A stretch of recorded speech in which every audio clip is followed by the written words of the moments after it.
प्रदीप पांडे। दोस्त और कमाल का एक्टर, कलाकार। पवन सिंह। आखिरी नाम। चेहरा ही याद नहीं आ रहा है।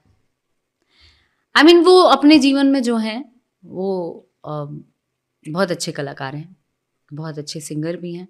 लोग उन्हें बहुत पसंद करते हैं, इसमें कहीं से कोई दो राय नहीं है और ना कभी रहेगा।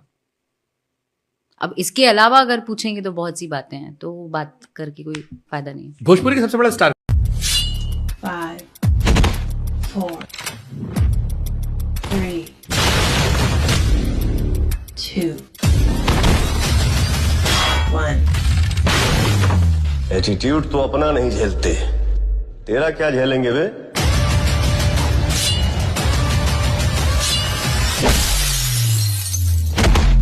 भौंकते तो आवारा कुत्ते हैं, दहशत हमेशा शेर की होती है।